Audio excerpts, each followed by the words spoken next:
pitutur ingon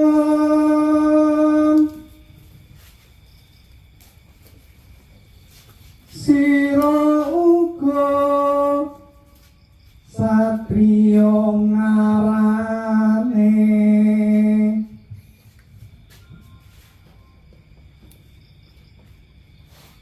kudu anteng jatmiko ing budi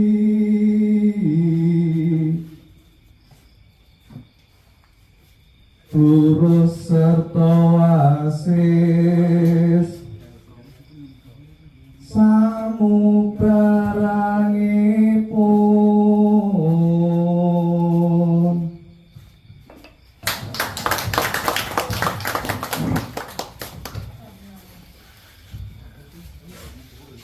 Perkenalkan, saya Aisyah selaku MC pada malam hari ini. Terima kasih untuk teman-teman semua sudah menyempatkan waktu untuk datang ke acara Bedah Hijau hari. Terima kasih Kak Aisyah. Assalamualaikum warahmatullahi wabarakatuh. Alhamdulillah ya kakak-kakak, mas, mbak. Matur nuwun sudah tersorawuh di warung Lawas Desa. Matur nuwun sangat buat Mas Edi Yulianto yang sudah berkenan menyediakan tempat ngobrol kita malam ini, nggih. Mas Mbak, kita santai aja, nggih. Izin perkenalkan, nama saya Erna Wiyati. Kebetulan saya punya hobi menulis. Alhamdulillah, ini novel pertama saya. Kalau sebelumnya saya hanya menulis waktu remaja ya. Saya menulis cerita-cerita pendek, cerita bersambung yang dikirim ke majalah, kemudian di koran. Itu sekitar beberapa puluh tahun yang lalu ya. Nah, kebetulan ini sebenarnya sudah kita rilis 2023.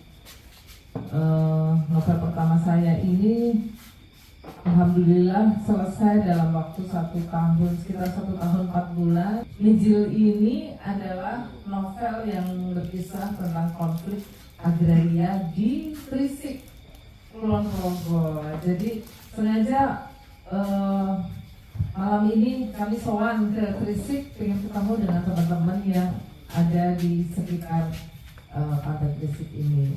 Begitu ceritanya. Untuk novel ini sebenarnya saya pengen bikin dalam sequel ya, 4 buku. Ini buku Mijil yang pertama dan yang kedua masih dalam proses penulisan. Memang challenge sekali untuk menyelesaikan novel gitu ya. Alhamdulillah baru terkumpul sekitar 200-an halaman A5, mudah-mudahan bisa segera selesai tahun ini. Mohon doanya Mas, kakak-kakak semuanya biar bisa segera tuntas gitu untuk sequel dari novel Mijil ini. Gitu Kak Aisyah. Kenapa sih Kak memutuskan untuk ambil judul Mijil? Emang apa sih artinya? Mijil, mungkin Mas Mbak ada yang tahu ya kayak Mijil ya, kayaknya ini mayoritas dari Jawa gitu, Jawa Tengah, dari Jogja.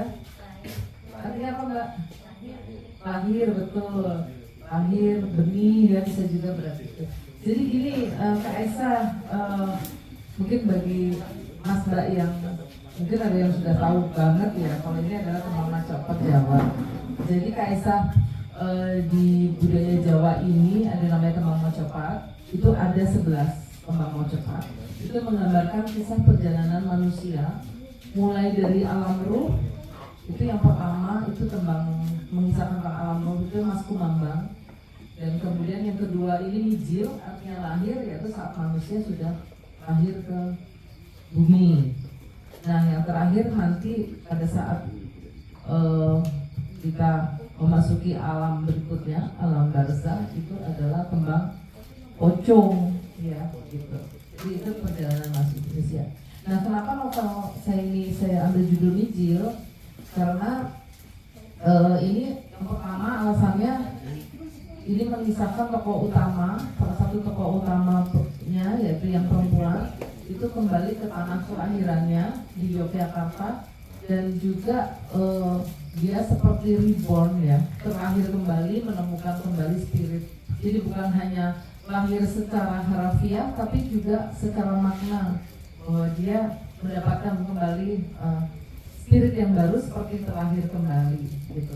Dan juga setiap tembang cepat itu kan ada pesan moralnya. Nah kalau untuk Mijil ini pesan moralnya adalah keberanian untuk menegakkan keadilan dan kebenaran. Seperti itu. Bagus banget ya filosofi dari Mijil ini. Kalau buku Mijil ini tentang apa sih Kak? Ya, tadi seperti saya singgung di awal ya, bahwa Mijil ini setting ceritanya di Trisik, pada Trisik Kulon Progo, terinspirasi dari konflik agraria yang pernah terjadi di Trisik Kulon Progo Yogyakarta di seputaran tahun, kalau ini sih settingnya saya ambil di tahun 2007, 2006, 2007, 2008 gitu lah. Seperti itu. Nah, tapi tidak semuanya kalau sama persis dan kenyataan jadinya fiksi ya, jadinya dokumentasi. Kalau ini sebenarnya kisah fiksi, cuma terinspirasi dari kisah nyata yang pernah terjadi di Trisik, tapi ceritanya tidak sama persis lah. Itu cuma terinspirasi, kita ambil pesan-pesan moral yang bisa diambil hikmahnya lah oleh para pembaca. Gitu kan. Oke, konfliknya itu seperti apa tuh Kak? Konflik agraria, jadi ceritanya mungkin Mas Mbak di sini ada yang mengalami enggak pada saat konflik ini atau mungkin kayaknya masih muda-muda sih ya, kayaknya pada tahun tahun 2006-2007 mungkin ada yang pernah tahu nggak? Ada yang tahu persis kejadian di Trisik? Masih ini. Ya, betul. Betul. Ini kan mau belajar. Betul, Mbak. Kalau Mas Edi udah sering berapa Mas Edi? Ini sambil kita sharing aja, mungkin ada yang saya kurang lengkap tulisnya. Dengan siapa, Pak? Mbak? Mbak Ririn. Oh, Mbak. Pada saat itu kejadiannya saya sebenarnya kurang tahu juga sih meskipun karena saya ada di bukan di Padukuhan Trisiknya, tapi saya ada di Padukuhan Veteran, tapi masih di Banaran juga ya.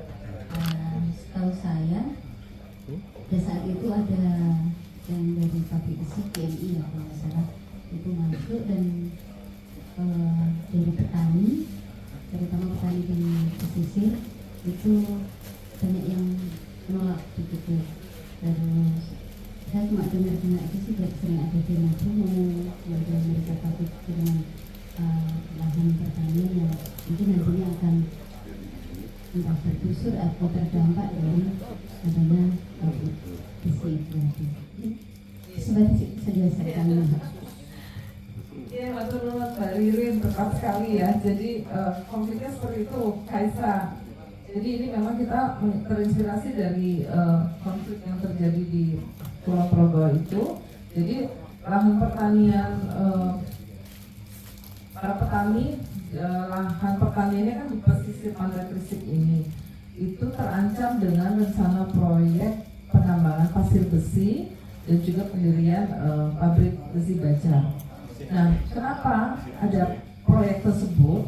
Karena ternyata nilai kandungan mineralnya di pantai ini kan pantainya pasir hitam ya, itu sangat tinggi. Jadi saking tingginya itu kandungan mineralnya itu bisa dipakai untuk terbang. Jadi memang menjadi incaran kaum kapitalis ya, seperti itu. Nah ini ada saya masukkan juga di sini. Saya sempat riset kecil-kecilan gitu ya. Saya ambil dari berbagai sumber. Jadi memang ternyata pasir besi yang di pasir Trisik ini luar biasa gitu. Seperti itu. Kak Aisyah. Kebetulan banget nih ya masih berhubungan sama Rakernas Sumpah Pemuda 28 Oktober kemarin dan 10 November Hari Pahlawan di nanti ya 10 November nanti kita bisa lihat jiwa rela berkorban di karakter buku Mijil ini yang sangat memperjuangkan hak-hak kecil para rakyat kecil ya. Nah di samping itu juga ada tokoh utama bernama Wina yang merupakan sosok perempuan yang tangguh dan rela mempertaruhkan nyawanya. Mari kita saksikan lagu berjudul Nirbita yang diciptakan oleh Gerald Anggoman dan Edna Wiyati. Kak Haikal dan Kak Gerald dari The Mijil, ditunggu kehadirannya. Silakan masuk. Jadi lagu ini liriknya saya tulis sendiri. Jadi saya mencoba belajar nulis lirik lagu juga selain belajar nulis novel. Untuk musiknya diciptakan dari The Mijil, personil The Mijil, Kak Gerald Anggoman. Lagu Nirbita ini, Nirbita artinya adalah perempuan tangguh. Nah, lagu ini saya tulis untuk sosok perempuan tangguh yang ada di novel Mijil ini, tokoh utamanya bernama Wina, dan juga untuk tokoh perempuan di novel ini saya ambil dari Tembang Copat semua. Untuk musikal kedua ini rencana saya yang sedang dalam proses penulisan, rencana saya beri judul Kinanti. Nah, Kinanti ini adalah ibu kandung Wina. Nah, ini nanti yang juga menjadi plot twist di akhir novel Mijil ini. Bagaimana hubungan Wina dan Kinanti ini gitu. Nah, jadi Wina dan Kinanti adalah contoh perempuan yang nirbita, perempuan tangguh yang mereka rela berjuang untuk sesuatu yang mereka yakini itu benar. Jadi mereka tidak hanya memikirkan diri sendiri, tapi juga peduli dengan lingkungan dan juga dalam skop yang lebih luas. Silakan Kak Gerald dan Kak Haikal persembahan lagu Nirbita untuk para perempuan di Gresik dan sekitarnya, dan juga para perempuan di Yogyakarta dan di Indonesia ya, perempuan tangguh. Selamat malam, Assalamualaikum. Nama budaya, sejahtera, salam kebajikan. Aku di sini membawakan lagu Nirbita, bang yang diciptakan, liriknya diciptakan oleh Mbak Erna. Kebetulan aku yang bikin musiknya, Mas Haikal. Ya, selamat menikmati musik kami. Dirasakan. Membawa harapan, gapai mimpi para perempuan, meski batinnya telah terluka, dia membuat puing hatinya. Renungan diri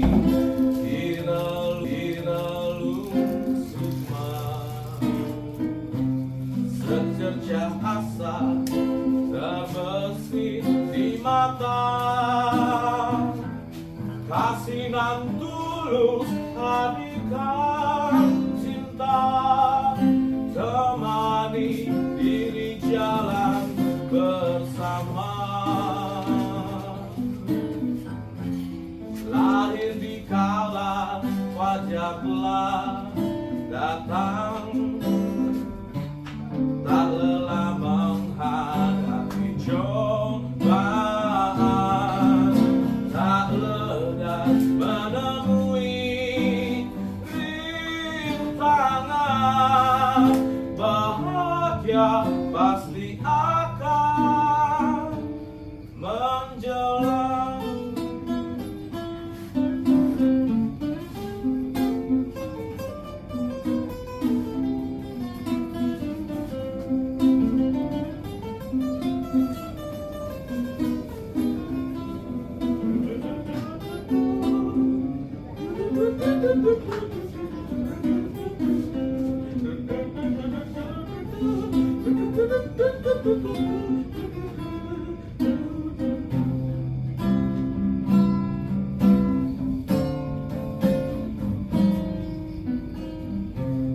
Datang untuk membawa harapan,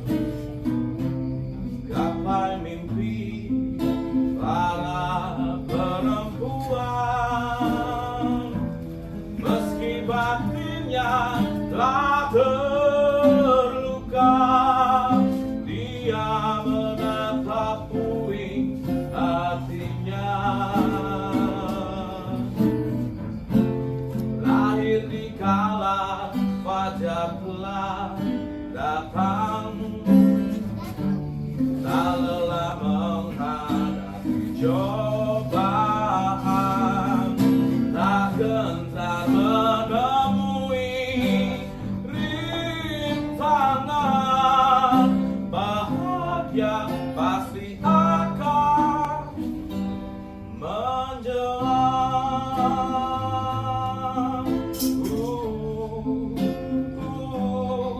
Menjelang.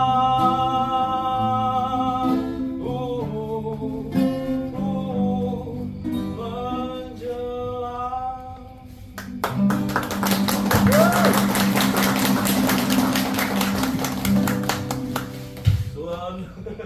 Terima kasih. Ini konser pertama kami.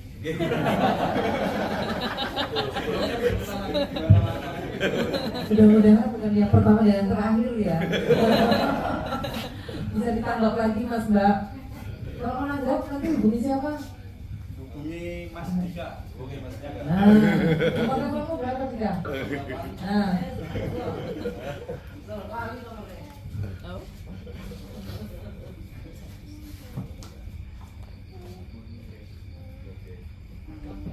Terima kasih banyak. Terima kasih banyak.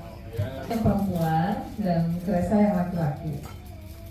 Nah, Kresa ini latar belakangnya adalah aktivis tahun 90-an, ya. Sedangkan Bina adalah di sini diceritakan dia bekerja di salah satu perusahaan yang menyalurkan program bina lingkungan, ya, corporate social responsibility, dan kebetulan berlokasi di Gresik. Di sinilah Bina dan Kresa bertemu. Nah, ternyata pada saat bertemu itu di Trisika sedang ada kasus yang tadi kan, mau ada penambangan pasir besi, kemudian ada komplain atau demo, bahkan sudah ada gerakan-gerakan demonstrasi dari para warga sekitar. Nah, ternyata di samping itu, biar lebih seru nih guys, demonstrasi itu menelan korban, ya. Nah, salah satu korbannya adalah seorang pemuda aktivis lingkungan, ya, namanya Anggoro. Jadi pada saat Bina, mungkin tak bacain sedikit ya. Jadi pada saat Bina Bina tadi kan pulang kembali ke Jogja, dia bekerja di suatu perusahaan, dia mau menyalurkan dana CSR di Gresik. Ternyata pada saat menyalurkan dana CSR di Gresik itu ada tragedi, begitu. Jadi ini aku bacakan di halaman 21, gitu ya.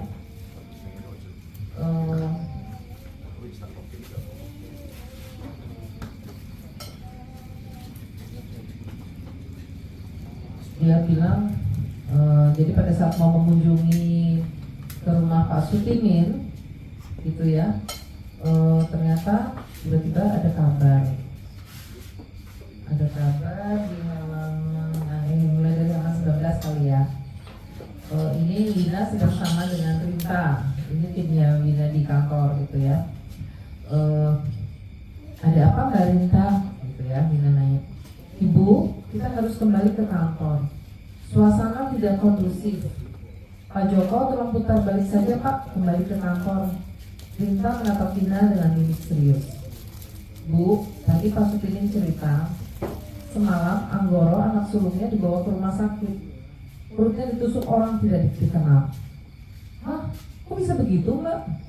Belum jelas Bu, pelakunya sedang diselidiki kepolisian setempat. Tadi Pak Sutimin menyarankan saya untuk menunda dulu pertemuan hari ini dengan kita. Yang jelas, 2 hari yang lalu katanya memang sedang ada gejolak di daerah Gresik. Warga mengadakan unjuk rasa karena ada rencana lahan mereka digusur untuk penambangan pasir hitam oleh suatu perusahaan swasta. Oke, singkat cerita, ternyata 10 menit kemudian telepon seluler Rinta berdiri di halaman 21. Selamat siang, ya bagaimana Pak Sutini? Saya tadi menghubungi Bapak sibuk terus. Mau nanya anak Bapak dirawat di rumah sakit mana? Bu Rina mengajak saya nengok ke sana Pak. Ya Pak? Hah? Innalillahi wa inna ilaihi raji'un. Berduka cita Pak Sutini. Jadi ternyata anaknya Pak Sutini dari tusuk itu meninggal dunia. Nah, itu jadi itu hal yang ditemui Wina pada saat pertama kali dia mau menyalurkan dana, malah ada kejadian seperti itu. Dan ternyata Anggoro bukan hanya korban satu-satunya. Di novel ini ada 3 pembunuhan dan itu yang menjadi misteri. Mungkin seperti apa misterinya silahkan baca sendiri. Gitu, nanti habis waktunya harus ingat dongeng di sini ya guys gitu. Nah, kemudian bagaimana yang Kresa tadi, ya ini kan baru yang Wina. Kalau Kresa tadi dia backgroundnya seorang aktivis ya. Jadi sebenarnya tadinya saya tuh jujur mau menulis cerita tentang Kresa lebih dalam lagi, tapi ini saya simpan lah untuk sequel yang ketiga. Nanti dari situ saya akan mengupas bagaimana Kresa pengalamannya, perjuangannya pada saat dia menjadi aktivis, ditulis segala macam itu di buku ketiga. Nah untuk buku kedua ini di prolognya itu kan ada kisah Kresa diculik, itu hanya untuk background karakternya dia gitu. Jadi kenapa kok diculik terus kok langsung maju ke 11 tahun kemudian ke kejadian di Trisik. Jadi itu untuk menggambarkan background karakter Kresa saja. Nah di sini Kresa itu adalah sosok pemuda. Tadi kan kita bicara tentang ini para pemuda petani milenial ya. Nah ini mungkin biar lebih relate dengan novel Mijil. Jadi sosok Kresa ini adalah pemuda yang mengorganisir para petani di lahan pesisir di Gresik tersebut. Jadi lahan pesisir yang semula itu adalah lahan yang tandus berkat usaha yang dilakukan Kresa dan kawan-kawannya dari salah satu universitas di Yogyakarta bisa berhasil mengubah lahan pesisir itu menjadi lahan yang subur sehingga bisa mendatangkan kemakmuran bagi para petani. Nah, para petani bisa menghasilkan hasil bumi yang cukup banyak, misalkan contohnya dari cabai, semangka gitu ya, buah-buahan, dan mereka juga bisa menyekolahkan anaknya. Nah, kebayangkan bisa mereka sedang menikmati hasil jerih payahnya, tiba-tiba lahan pesisir yang menjadi mata pencaharian mereka itu akan dijadikan pabrik besi. Nah, ini kan tentu jadi mereka wow, kayak berat banget gitu ya. Terus kita mau makan apa? Nah, itu kan bagaimana? Nah, di samping itu juga ada isu lingkungan. Jadi kalau itu dipaksakan proyek tersebut, maka akan terjadi abrasi, pengikisan daratan, dan itu juga bisa mengancam kehidupan masyarakat di seputar situ. Nanti bisa akan ada, ini saya memang ambil survei juga guys, nanti bisa ada beberapa desa yang terancam akan hilang kalau itu proyek itu dipusatkan. Lalu juga dikendalikan. Nah, supaya itu tidak terjadi, makanya si Kresa dan Wina itu berusaha menggagalkan penambangan pasir besi tersebut. Nah, keseruannya ada di sini nanti. Bagus banget ya ceritanya. Jadi makin tertarik nih teman-teman untuk baca lebih lanjut. Apakah ada pertanyaan tentang buku Mijil ini? Teman-teman boleh tanya, silakan. Silahkan Mas Mbak, mungkin ngobrol santai aja, mungkin atau boleh kalau nggak langsung terkait Mijil, mungkin terkait dunia literasi boleh juga.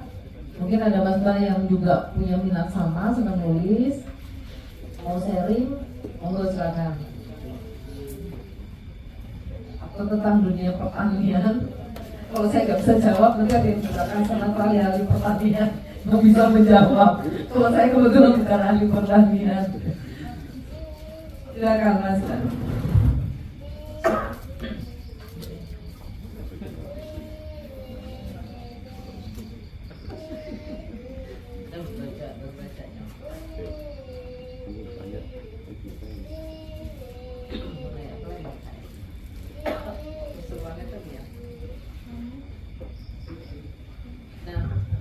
Mungkin sambil nunggu nih ada yang nanya. Kemarin itu ada teman yang komen begini, aku kok ini ya nggak kebayang kamu nulis ini, tokoh ceritanya kok banyak banget. Biasanya menurut dia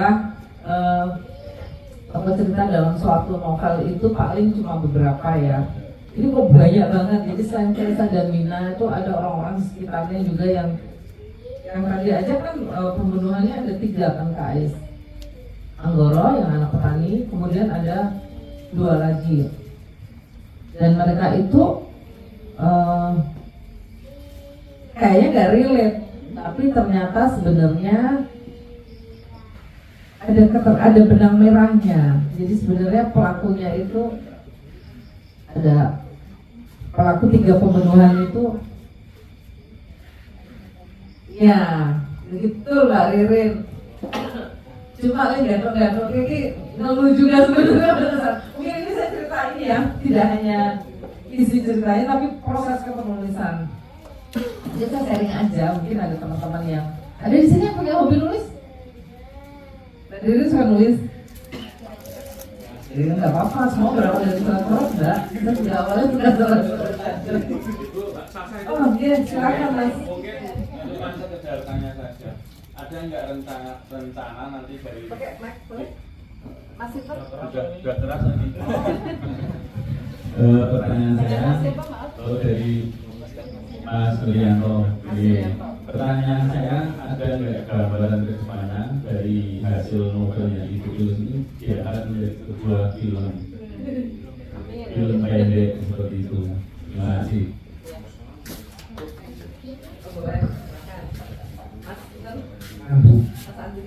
Ibu ini sudah berapa kali menulis buku novel, gitu. Terus ini kan mengisahkan adanya anak ini kan beralamat di Gresik, gitu. Nah ini pernah nggak Bu? Atau sudah ada yang misalkan ada yang baca? Nah ini sudah ada yang misalkan ada yang protes atau komplain belum? Nah kan ini alamat di Gresik, terus kisahnya ini ada tragedi pembunuhan.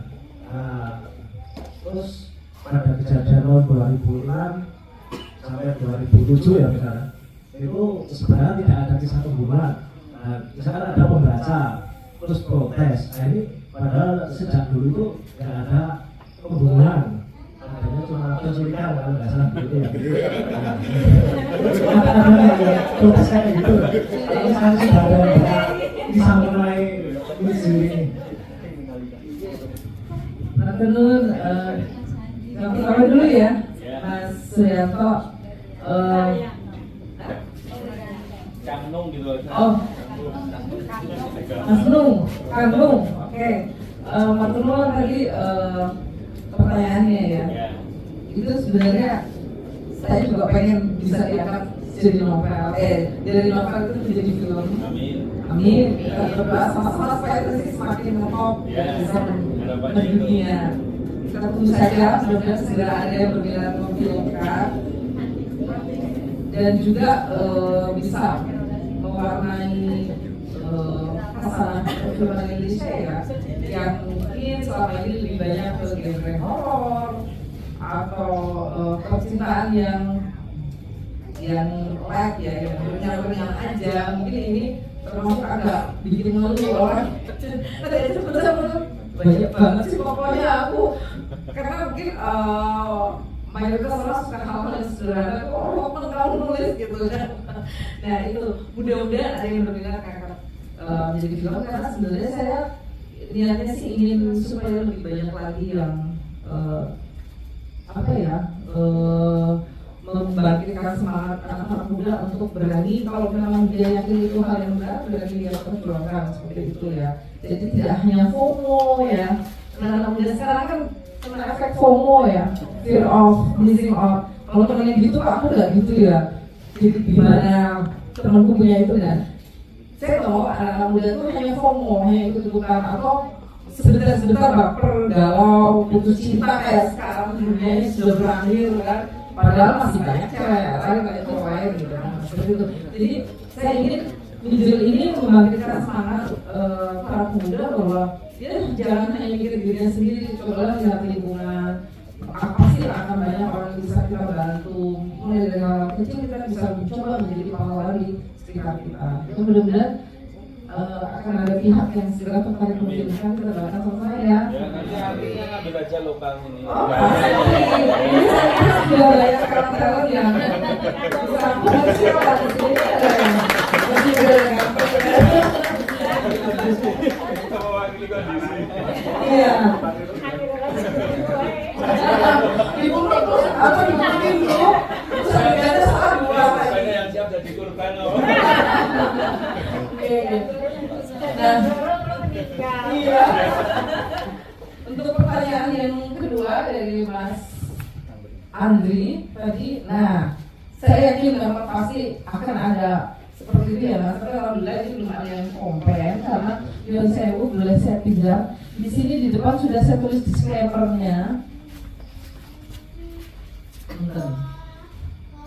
Jadi ini hanya fiksi. Nah, di halaman 4 Romawi, betul ya Mas, boleh saya pinjam. Kisah dalam tulisan ini murni fiksi. Konflik nyata di Trisik, Kabupaten Kulon Progo hanya sebagai latar belakang cerita. Jika ada kesamaan tokoh, tempat, dan beberapa hal lainnya hanya kebetulan. Jadi memang sudah saya tulis disclaimer-nya di awal. Iya, jadi ini sedikit tips. Iya. Ya, dan juga kita sudah koordinasi dengan tokoh-tokoh masyarakat di sini ya. Salah satunya dengan Mas Dr. Hasto, mantan Bupati Kulon Progo tahun berapa? Ya itu beliau juga sudah kita sampaikan. Oh ya sudah popo, Mbak namanya ini kan seni ya, seni sastra sudah kita sampaikan. Bahkan waktu bedah buku yang kedua kali, jadi bedah buku pertama kan Semarang pas hari literasi.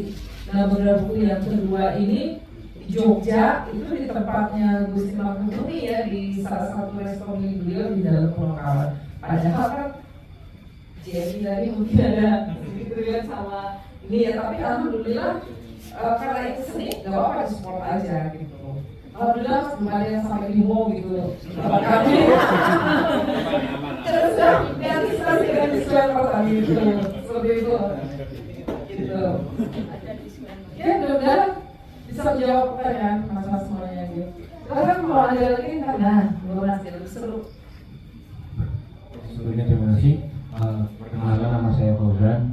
Sebelumnya saya ucapkan terima kasih sama Mbak Erna atas bedah buku pada hari ini, dan juga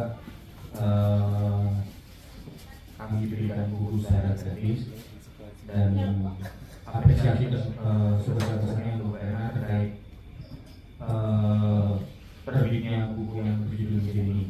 Mungkin pertanyaan saya tidak berkaitan langsung terhadap buku ini, karena memang kalau saya sendiri kan belum membaca, baru tahu ada materi ini. Jadi mungkin yang saya tanyakan terkait teman di sini nantinya akan menjadi seorang penulis juga.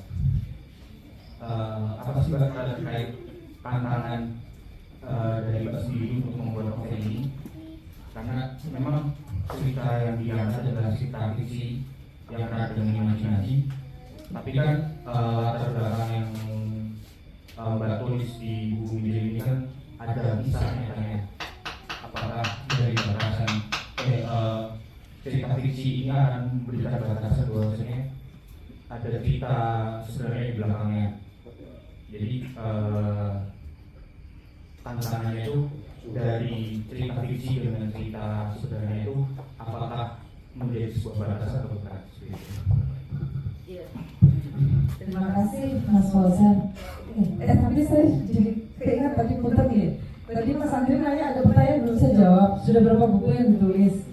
Tadi kan saya sampaikan di awal Mas, itu baru buku pertama saya.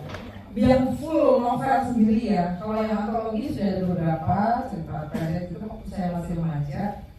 Jadi sebenarnya saya mulai menulis di SD. Jadi saya sudah sering ngarang, kalau anak-anak SD lain yang menikah, saya pengen pulpen sama kertas. Terus berimajinasi macam-macam. Nah, saya stop menulis pas masuk kuliah, baru mulai nulis lagi karena dijalan sama Mas Bujo. Biar nulis untuk saya kira nulis, tapi itu juga ada satu buka akhirnya kita menjelaskan gitu Mas. Oke ya. Nah, kembali ke Mas Fauzan. Tadi memang ini challenge ya. Ini kisah nyata, kita tidak gawe fiksi. Iya caranya biar orang nggak tersinggung gitu Mas ya, jangan sampai ada yang diomong ke rumah saya atau ke kantor suami saya repot gitu ya. Nah, pertama yang saya lakukan sebenarnya ini jujur ya, pada saat pertama saya menulis ini, saya memang sengaja menggali konflik yang diketahui apa ya Pak sebenarnya suami saya, aku jaluk konflikmu. Bukan jaluk duitmu, itu udah biasa kalau itu ya. Aku jaluk konflikmu yang pernah kamu ketahui. Aku pengen nulis, ngapain kamu nulis konflik gitu kan? Konflik agraria, konflik petani, kan beliau organisasi petani se-Indonesia Raya gitu. Ya saya pengen itu bisa menginspirasi orang lain karena saya di challenge tadi, ayo menulis lagi. Tapi saya nggak mau cuma kayak sinetron yang bisa rumah tangga selingkuh, wah ketua mubeng di situ aja konfliknya kayak nggak ada yang lebih penting lah yang nah akhirnya saya coba ini kayaknya unik juga nih kalau saya ambil dari petani dan itu bisa menginspirasi orang banyak. Makanya kenapa saya beranjak dari kisah nyata karena jujur karena saya udah lama nggak nulis akan lebih mudah bagi saya ketika itu startingnya dari yang memang kisah beneran. Tapi saya bikin disclaimer di awal tadi ya bahwa ini kisah fiksi meskipun berlatar belakang kisah nyata gitu. Ini salah satu tips and trick karena saya kan pernah nulis ya Mas ya. Jadi udah tau lah sebenarnya teorinya cuma untuk memantik kembali ya nulis itu. Terus kemarin sempat juga ikut beberapa kelas online. Tapi pada saat sebelum pertama kayaknya lebih gampang kalau aku ngambil dari kisah nyata gitu. Ini buat teman-teman yang pengen bisa nulis juga, itu jadi inspirasi itu bisa dari mana aja. Jadi saya akan jadi sekitar kita, mungkin kita juga baca majalah koran atau lihat berita di TV, itu pun bisa jadi sumber inspirasi pada saat kita menulis gitu. Jadi ide itu bisa dari mana aja. Atau kalau ada teman curhat, dengerin aja Mbak, gak apa-apa. Ceritamu adalah cuanku, tapi asal dikasih izin orangnya ya, boleh nggak ceritamu nggak sedikit cerita gitu kan.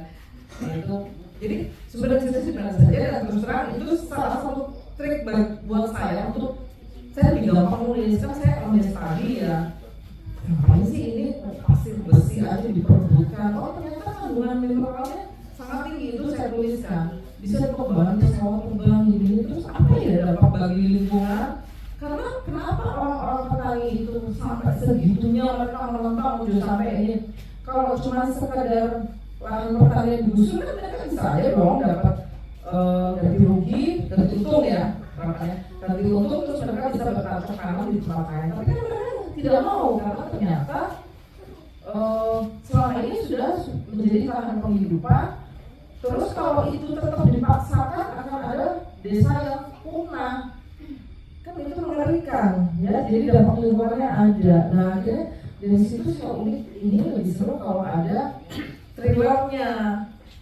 jadi ada 3 pembunuhan dan proses pembunuhannya pun nggak biasa aja gitu coba deh punten baca di bab Atika waktu saya nulis itu sudah saya takut itu pas lagi di rumah sendirinya tapi kok aku udah sekarang aku bikin nulis ya jadi kematian Atika itu agak dramatis di situ nah kematiannya itu dia lagi spa, jadi dia terbakar secara perlahan-lahan. Itu bayangkan aku kan udah swasta ya, supaya ini tetap jadi juga ya kalau tubuh kita kepanggang gitu ya. Gak tau itu pas lagi imajinasi itu saya pengen kesana seperti itu. Nah, itu tantangannya adalah seperti itu. Nah, tapi itu tantangan tapi bisa juga jadi peluang untuk memudahkan kita nulis ya seperti itu.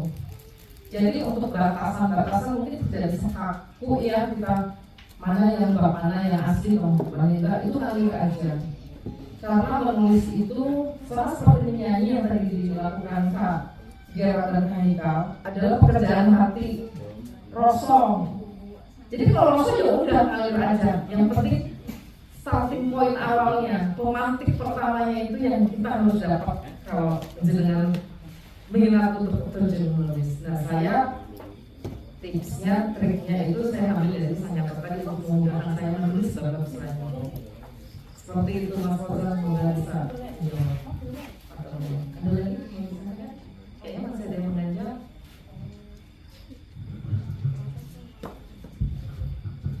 Sebenarnya sih kalau masalah nulis ada bagian dari pekerjaan dari saya sendiri kan. Wah ini udah makan ternyata. Tapi kan memang pekerjaan kalau pekerjaan sendiri kan betul untuk menulis apa yang benar-benar jadi fakta yang terjadi seperti apa. Dan mungkin karena keseringan batasan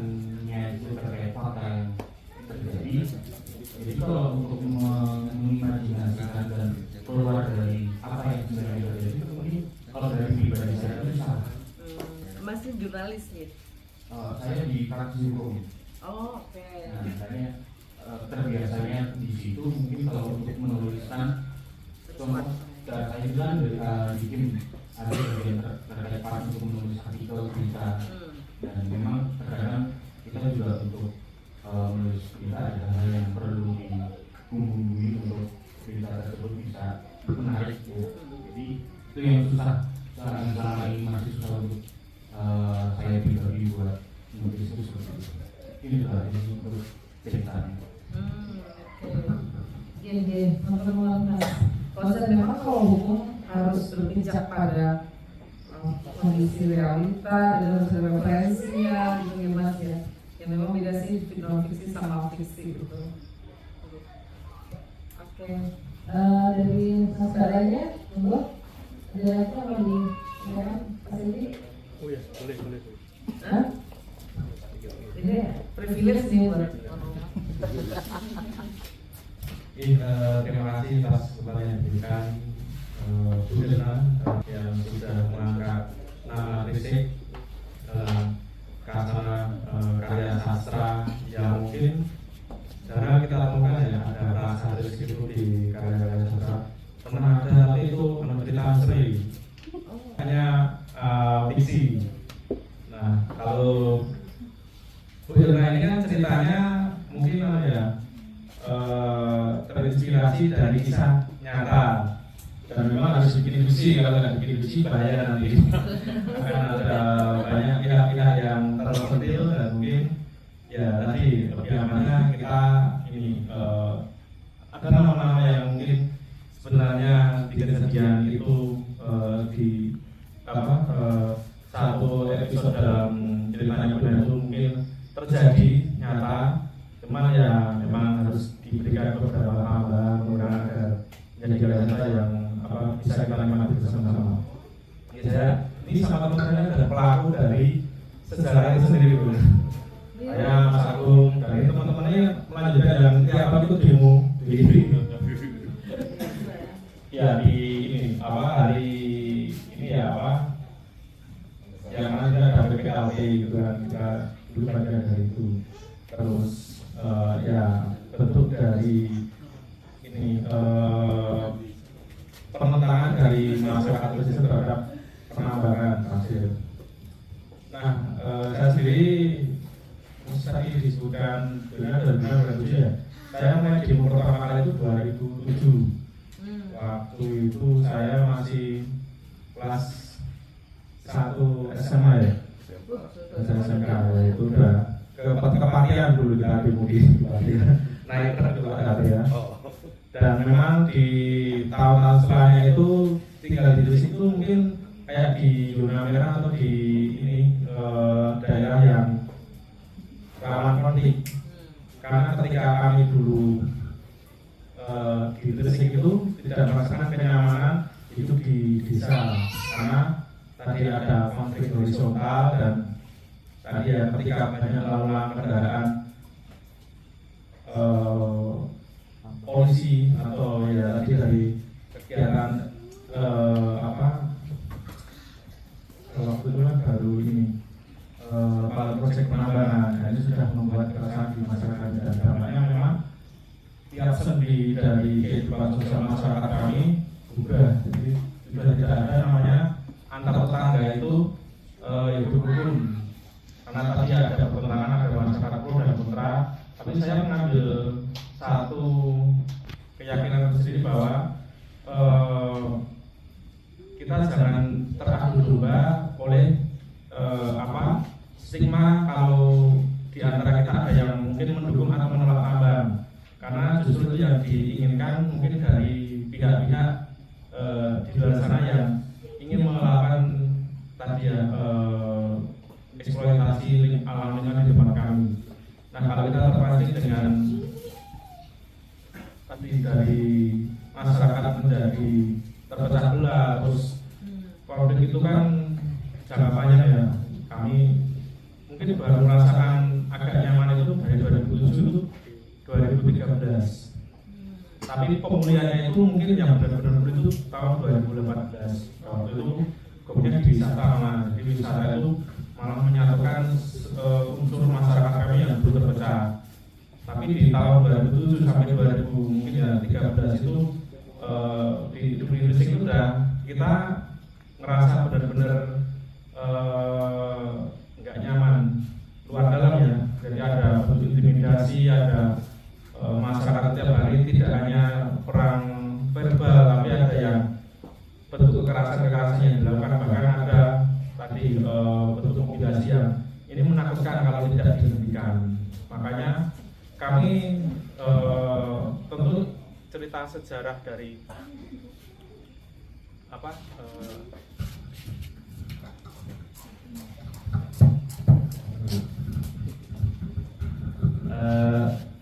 ada istilahnya dalam sejarah itu mungkin dari buku Mbak Ena ini nanti bisa jalan jadi bagaimana untuk menjelaskan anak cucu bagaimana ketika kami dulu berkumpul dengan konflik dan mungkin fase-fase kami mengatasi konflik itu serta kami sekarang seperti apa. Jadi kami ada blessing in disguise ketika mungkin dulu kami terpuruk dengan adanya konflik, tetapi dari konflik itu kami berbicara untuk lebih menguatkan satu sama lain dari masyarakat kami. Artinya kita tadi ya, setiap hal itu pasti ada hikmahnya. Kita ambil hikmah dari kejadian yang dulu kita alami. Dan dulu sebenarnya saya itu pernah menulis, karena saya juga di kampus dulu saya ikut UKM jurnalis, dan kami juga sama teman-teman dulu aktif mengisi publikasi di blog Karang Taruna dulu. Kita bikin blog Karang Taruna, terus di situ di sengketa saya kan waktu itu agak lama kayaknya 7 tahun ya. Jadi belajar itu saya isi dengan kegiatan nulis ya, karena teman-teman udah pada lulus dulu. Nah itu 2010 itu saya sama teman saya dari Sastra Indonesia itu nulis di Laut Air Mata, dan waktu itu juga menang di kompetisi cerita pendek di kampus saya. Nah, ini saya kan juga melihat satu mahakarya dari Mbak Irma ini luar biasa, walaupun memang saya belum selesai banyak. Cuman ini mungkin bagi saya sendiri yang menggugah semangat saya untuk nanti kembali menulis bagaimana rangkaian cerita yang pernah terjadi di kehidupan saya terkait konflik, dan mungkin bagaimana masyarakat itu berproses untuk mencari kearifan lokal, mengedukasi mereka, dan akhirnya bisa mempersatukan kembali pecahan kaca akibat konflik yang berkembang di tempat ini ya. Itu yang bisa saya lakukan dari karya yang ini. Nanti kalau teman-teman baca pasti ada inspirasi yang dulu, dan banyak nanti sekolahnya ditemui Pak Satria ya. Ya mungkin ya nanti tentang juga dan misalnya butuh data-data lain yang terkait dari historis peristiwa itu nanti kalau kami bantu dari sana. Ini saja.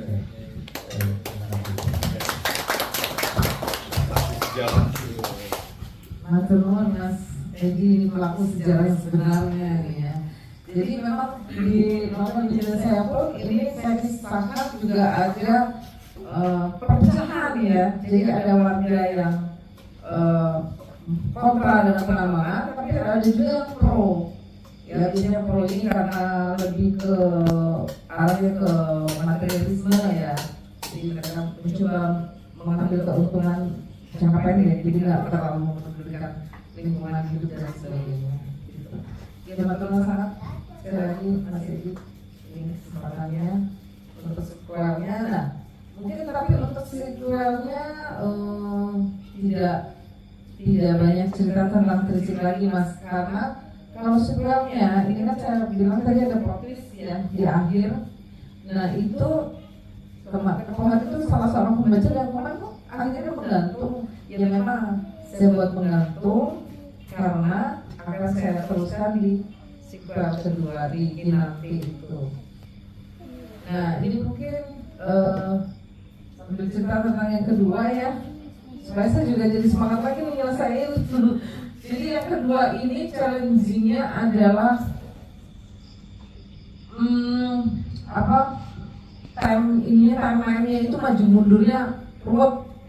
Kalau di Sampai saya ini belum selesai, saya sudah mencari benang merah yang pas gitu ya. Kalau di Mijil, tempoh hari ada teman yang bilang tokohnya banyak. Kenapa banyak? Karena saya pengen itu seperti cerita beneran, jadi nggak yang kelihatan banget fiksi. Jadi ini kita kalau baca tuh kayak memang beneran terjadi. Saya pengen bisa seperti itu. Nah kalau yang bikin nanti sequelnya Mijil adalah tantangan bagi saya adalah di masalah waktu dan tempat. Waktunya itu ada tahun 30-an, tapi juga ada tahun 2010, 2011. Jadi range waktunya sangat luar biasa. Dan juga untuk lokasi, kalau ini saya berpusat di Jogja. Yang kedua masih ada Jogja-Jogjanya juga, tapi juga nanti akan ada tempat lain. Ada beberapa saya masukkan juga kota-kota di Eropa. Saya pengen ambil ke, karena ada segmen pembaca tuh yang kalau ada bau-bau luar negerinya tuh, wah keren gitu. Kayak misalkan ayat-ayat cinta tuh, itu kisahnya Mas Haikal tadi yang nyanyi Nirbita, kan dia kuliah di Kairo tuh. Terus dia ayat-ayat cinta tuh terinspirasi dari Mas Haikal tuh. Ya, nah ini saya coba masukkan kalau untuk nanti beberapa sequel di Austria ya, di Vienna dan di Salzburg. Mudah-mudahan nanti bisa lebih seru dari Mijil gitu. Oke, masih ada lagi yang disampaikan, monggo Mas Bro. Mas Agung mungkin itu juga pelaku sejarah lebih dalam masalah ini.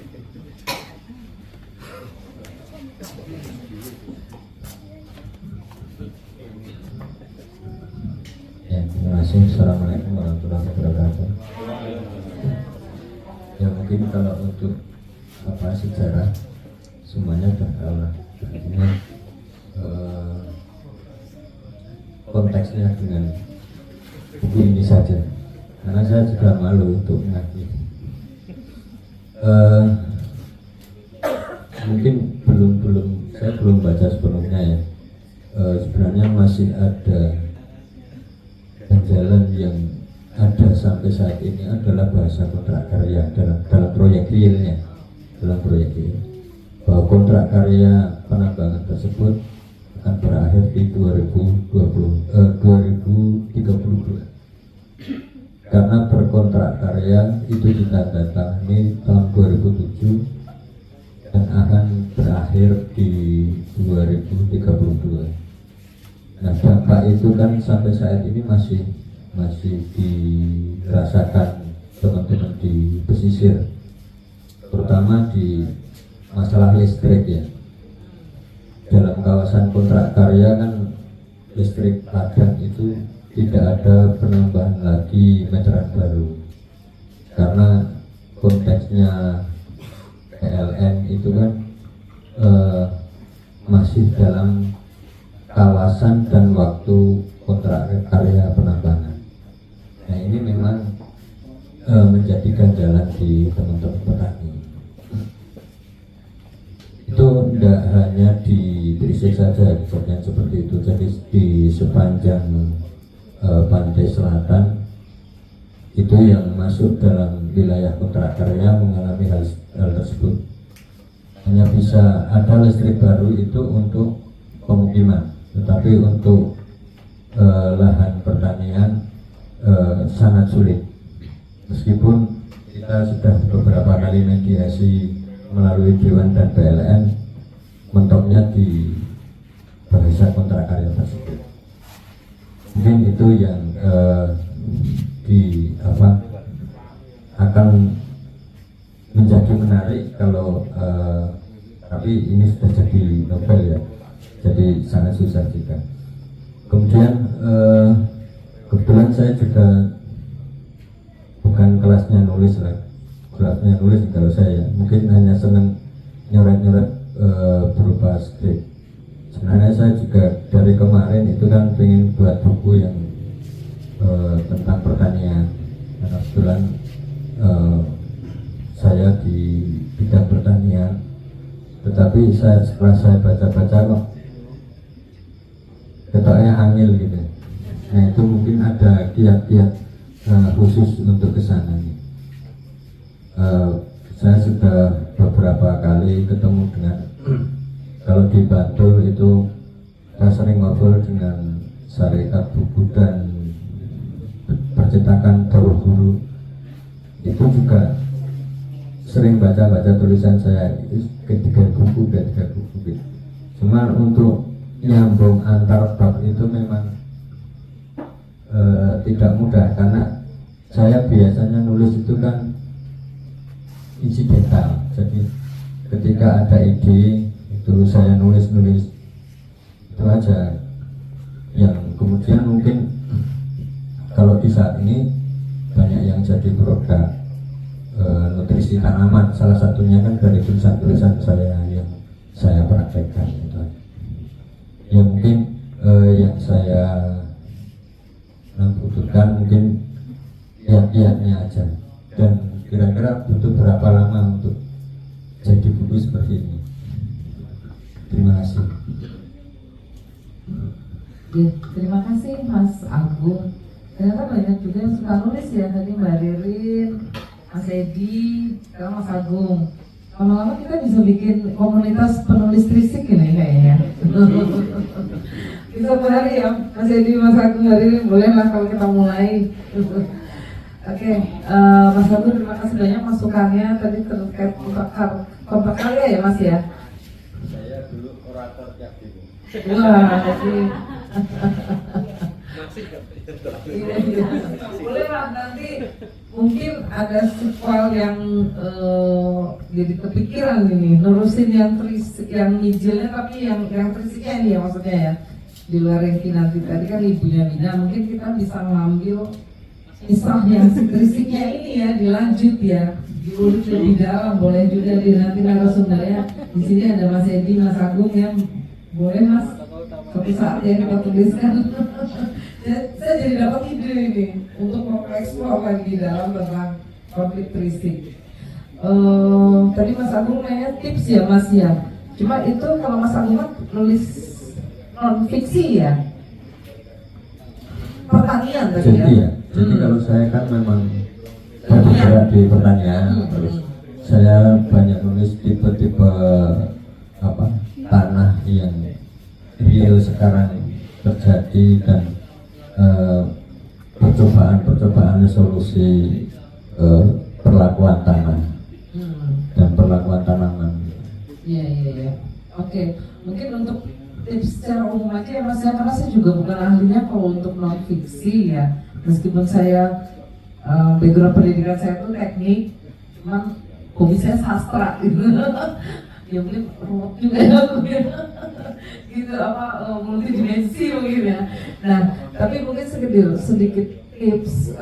Yang pertama, tadi pertanyaannya berapa lama nulis ya, tadi seperti saya sampaikan sekitar 1 tahun 4 bulan kalau ditotalin untuk nulis buku ini. Nah, kalau tips nulis sebenarnya yang pertama tadi, kalau Mas kan sebenarnya udah tahu positioningnya ya, suka pertanian, nulis tentang pertanian meskipun insidental, tapi itu kalau catatan-catatan itu dikumpulkan itu pasti bisa sangat bermanfaat kan Mas. Sebenarnya itu tuh kita menjadi penulis itu karena kita kan mau membagi isi kepala kita ya, isi pikiran kita ya. Kalau yang fiksi tadi kan ada rasa yang terlibat, tapi kalau non fiksi itu ada ilmu yang ingin kita bagikan. Nah, mungkin tipsnya yang pertama, kalau supaya cepat selesai, dan ini sekaligus self reminder bagi saya yang nantinya ini rampung-rampung ya. Nah, itu adalah kalau mau nulis aja, jangan sambil ngedit. Itu yang pertama. Jadi edit maksudnya sebelum masuk ke editor beneran ya, kan kita ada self editing, ada ngedit sendiri. Itu yang pertama adalah kalau mau nulis terus apa yang ada di isi kotak kita tulis aja dulu sampai tuntas. Nah, setelah tuntas baru kita edit, kita baca ulang mana yang kurang pas, mana yang tadi Mas bilang korelasi antar bab gitu kan. Nah, korelasi itu bisa muncul kalau kita udah tahu gambaran utuhnya. Dan saya tipe orang yang memang kalau mau melakukan sesuatu saya harus tahu makronya dulu nih, grand skenario-nya, gambaran besarnya itu seperti apa sih. saya harus paham dulu, habis itu baru kita detailkan. Jadi nulis fiksi maupun non fiksi itu sebenarnya metodenya sama ya, cuman memang kalau fiksi tadi lebih melibatkan rasa, kalau non fiksi lebih melibatkan logika, harus benar referensinya, nggak boleh ngarang gitu kan. Nah tapi metode penulisan itu sama, semua itu kita harus tahu grand skenario dulu. Ini buku yang mau kita tulis nih ceritanya apa? Jadi pertanyaan awalnya Kak Ais kan, sinopsisnya apa sih, ceritanya apa? Nah itu dulu. Jadi Mas Agung mau nulis pertanian ini nulis apa? Kan pertanian itu banyak ya, mau bahas tentang kesehatan anak kah? Atau mah bahas bagaimana mendapatkan hasil panen yang berkualitas? Mungkin kalau di sini banyak hortikultura ya gitu ya. Bagaimana bisa mendapatkan buah-buahan yang bagus, yang segar seperti itu. Jadi tentukan dulu visi misinya buku ini mau apa gitu. Nah saya kalau kembali ke Mijil, saya pengen orang yang baca itu jadi semangat. Kalau kita tahu itu benar, kita benar, ayo kita perjuangkan sekalipun itu jadi taruhan nyawa gitu ya. Nah jadi pada saat kita menulis tadi grand skenario-nya harus clear dulu. Kita mau ngapain nih dengan buku ini? Begitu pembaca baca itu, kita pengen pembaca itu dapat kesan apa? Itu dulu. Begitu tahu gambaran utuhnya, baru kita detailin. Tadi udah dapat makronya, baru kita masuk ke mikro. Oh, oke. Misalkan kita pengen pembaca tahu bagaimana bisa menghasilkan cabai yang berkualitas. Apa aja dulu nih? Nah, kalau non fiksi itu enaknya kita bisa secara runtut ya, sistematis. Sebaiknya sistematis kalau non fiksi. Jangan main maju mundur waktu seperti yang sekarang saya lagi nulis nih, nanti. Kalau non fiksi jangan, harus urut, harus kronologisnya clear, sistematis, clear, mulai dari awal masalah apa, kemudian kondisi existing, kemudian ya kayak kalau kita nulis skripsi ya, kayak nulis tugas akhir, latar belakang masalah, permasalahannya apa, kondisi existingnya ya, berarti sekarang seperti apa, kita mau bawa kemana, apa yang kita lakukan. Kemudian mungkin ada benchmark, ada studi banding dengan tempat lain, baru kita bisa menyampaikan ide-ide kita, inovasi kita untuk memperbaiki kondisi existing itu dalam rangka mencapai tujuan yang diharapkan. Oke, kemudian kesimpulan. Penambahannya seperti itu aja sih Mas Agung. Kalau sedikit tips dari saya, mungkin mudah-mudahan bisa membantu ya. Seperti itu. Jadi yang penting tadi, mau dibawa kemana tulisan kita itu harus clear dulu. Oke, semoga bisa menjawab ya Mas Agung. Terima kasih. Oke, seru-seru ya tadi pertanyaan dan cerita teman-teman di sini. Baik, sayang banget ya tidak terasa kita sudah sampai penghujung acara. Terima kasih banyak untuk semua yang hadir dan pada acara hari ini. Sebelum itu kita saksikan dulu dari Mijil untuk menyanyikan lagu Pasir Hitam. Silakan.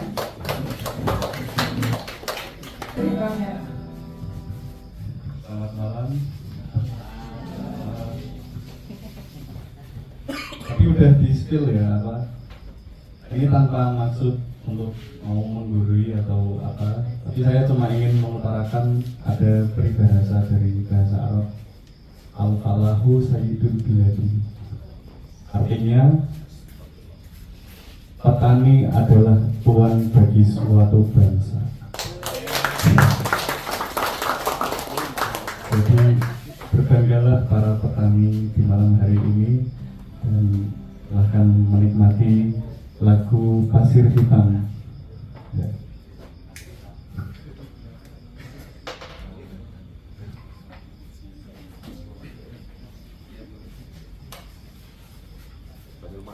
Oke, kita persembahkan lagu Pasir Hitam. Lagu ini khusus buat para petani Gresik.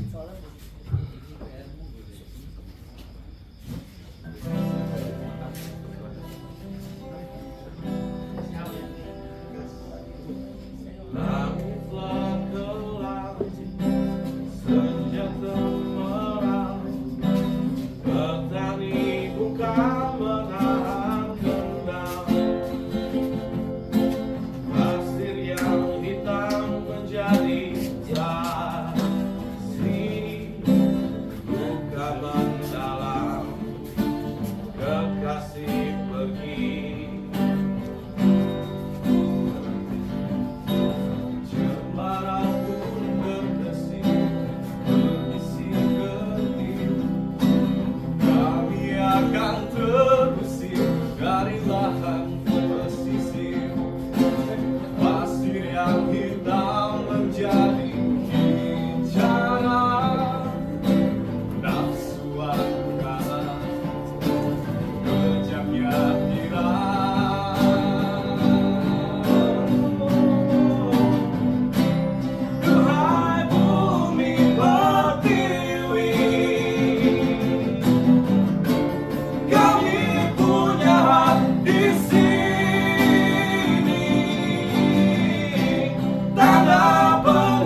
tak menjadi incaran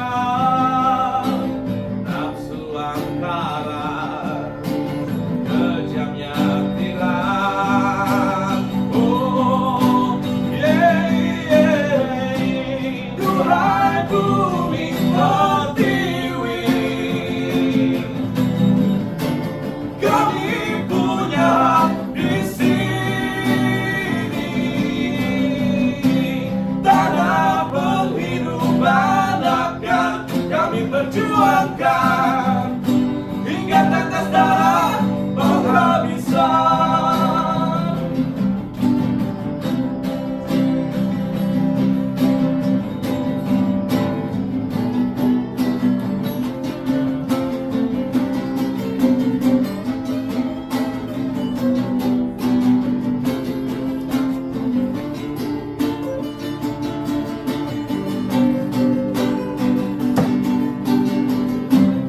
Duhai bumi pertiwi,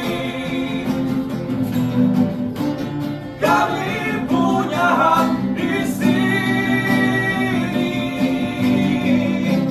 Tanah penghidupan akan kami perjuangkan hingga tetes darah penghabisan. Yuk belakang bareng yuk. Duhai bumi pertiwi, kami punya hak di sini. Tanah penghidupan akan kami perjuangkan hingga tetes darah penghabisan. Hingga tetes darah penghabisan.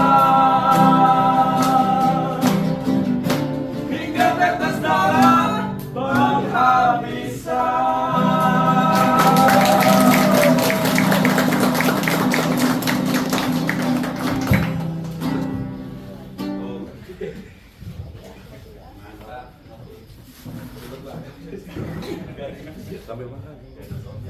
Mas Bar, silakan sambil dinikmati makan malamnya yang mungkin udah kelewat ya. Mungkin sambil mengiringi Mas Mbaknya makan, monggo Kak Haikal, Kak Gerald, ada lagu apa lagi nih? Ngopi atau Bapak? Bapak. Buat. Oke. Oke, Bapak, ini kenangan tentang sosok ayah ya, Kak Gerald ya. Ini lagunya full ditulis oleh Kak Gerald, lirik maupun musiknya. Nah, buat Mas Mbak yang suka coret-coret tadi, kalau punya lirik lagu, boleh kok diorder ke beliau berdua ini musiknya. Dirangkanya cuma bingung nomor telepon tadi berapa, gitu ada yang menanggap loh. Nomor telepon berapa disebutkan. Kalau ada yang mau nanggap demi Zil, nanti hubungi Kak Andika Saputra. Monggo, silakan.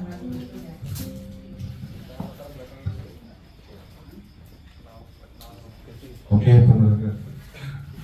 Lagu ini, lagu Bapak ini aku tulis sekitar tahun yang lalu ketika Bapakku udah pergi Sangyawidi ke angkasa. Tapi kebetulan waktu itu waktu aku bikin lagu ini karena anak yatim juga aku nggak tahu soalnya. Ternyata dia lebih menghayati daripada aku nyanyinya waktu itu. Yang enggak juga. Juga ya. Ternyata ini lagunya Bapak. Ternyata ini juga dari lagu juga. Dia yang lebih menghayati oleh aku ini kayak orang depresi nyanyi yang tahu. Ya, monggo.